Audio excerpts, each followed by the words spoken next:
Halo, assalamualaikum warahmatullahi wabarakatuh. Perkenalkan, nama aku Triastian Dayani. Aku dengan NPM 253020415. Aku berasal dari kelas D. Nah, di sini aku akan menjelaskan sedikit salah satu materi dari pelajaran Pancasila, yaitu Pancasila sebagai dasar negara. Nah, kalian pasti udah tahu dong 5 sila yang ada di Pancasila itu apa aja. Kalian pasti udah hafal kan? Tapi kalian tahu nggak kenapa 5 sila itu dijadikan dasar negara? Nah, di sini kita akan bahas ya. Pertama-tama, sebelum kita masuk ke materinya, kita harus tahu dulu dasar negara itu apa sih? Nah, dasar negara itu ibaratnya adalah sebuah pondasi. Nah, pondasi ini itu kan pasti kita butuhkan kalau semisal kita bikin rumah itu kita pasti butuhkan sebuah pondasi. Nah, Pancasila ini adalah pondasi dari bangsa Indonesia itu sendiri. Jadi, supaya bangsa Indonesia ini kuat, kokoh dan berdiri dengan tegak, Pancasila ini dibuat untuk itu.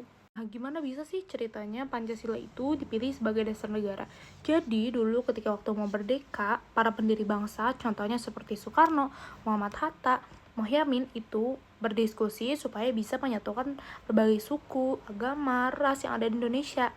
Bayangin aja dari Sabang sampai Merauke itu kita punya banyak keragaman, tapi bingung gimana cara menyatukannya. Nah, cara menyatukannya itu dengan dibentuk Pancasila. Nah, 5 sila yang dibentuk oleh tokoh-tokoh kemerdekaan Indonesia ini itu penting banget karena isinya adalah tujuan dan cita-cita identitas bangsa kita. 5 silanya itu apa aja sih? Kita sebutin bareng-bareng ya. 1. Ketuhanan yang Maha Esa. 2. Kemanusiaan yang adil dan beradab. 3. Persatuan Indonesia. 4. Kerakyatan yang dipimpin oleh hikmat kebijaksanaan dalam permusyawaratan perwakilan. 5. Keadilan sosial bagi seluruh rakyat Indonesia. Nah, kelima sila ini tuh bukan cuma urutan, tapi punya makna yang saling nyambung satu sama lain. Nah, sekarang kita akan masuk ke segmen fungsi Pancasila sebagai dasar negara. Nah, seperti yang kita tahu, Pancasila itu punya peranan yang penting banget di kemasyarakatan kita. Contohnya sebagai sumber hukum, dasar hukum, kemudian pedoman untuk membuat kebijakan atau aturan, sampai membuat pedoman moral untuk para masyarakat di sekitar kita. Contohnya nih, kalau Pancasila sebagai sumber hukum itu atau dasar hukum itu, ya kita nggak boleh buat aturan semena-mena yang menjauhi dari aturan Pancasila itu sendiri. Nggak boleh menjauhi dari isi Pancasila, jadi harus sesuai dengan Pancasila. Atau kalau mau lihat contoh dari kehidupan sehari-hari, ya kita bisa lihat dengan bertoleransi. Contohnya seperti bertoleransi antar umat beragama, bertoleransi antar ras, antar suku, seperti itu. Nah, itu adalah aturan dan norma-norma yang dibuat dari Pancasila. Nah, tapi kalau misal kita lihat di kehidupan kita sehari-hari, kalau kita lihat sekeliling kanan kiri itu kita masih sering banget melihat orang-orang saling menghujat, mau di media sosial, mau di kehidupan asli, itu masih banyak banget yang tidak bertoleransi antar umat, antar manusia, itu masih banyak banget.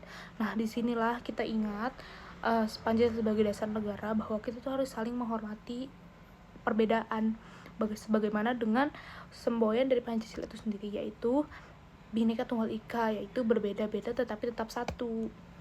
Nah, jadi teman-teman, poinnya adalah Pancasila itu bukan cuma gambar burung Garuda yang ada di depan kelas kita, yang ada di samping foto-foto presiden, itu bukan cuma itu aja. Pancasila itu artinya banyak banget. Pancasila itu adalah jiwa dan arah bangsa kita, pondasi bangsa kita. Kita tuh mau dibawa kemana, bangsa ini mau dibawa kemana itu tergantung Pancasila. Kita harus mengikuti Pancasila. Nah, jadi kalau misalkan kita bisa menjaga nilai-nilai penerapan Pancasila, contohnya seperti dari hal kecil aja, contohnya seperti menghormati perbedaan, tidak mengejek agama, tidak mengejek ras, tidak mengejek bentuk fisik orang lain, dan kita bisa bertoleransi, atau kita musyawarah dengan bijak, musyawarah dengan sopan, kemudian adil sama teman, bersikap jujur, bersikap adil. Itu tuh kita artinya udah menjaga nilai-nilai Pancasila supaya Indonesia tuh tetap berdiri kokoh di atas fondasi yang benar. Itu adalah kontribusi kita sebagai bangsa muda supaya Indonesia tetap maju di jalannya. Nah, terakhir pesan dari aku, yuk kita jangan cuma bisa hafal Pancasila, tapi kita harus bisa menerapkan masing-masing nilai 5 sila yang ada di Pancasila. Oke, terima kasih, semoga bermanfaat.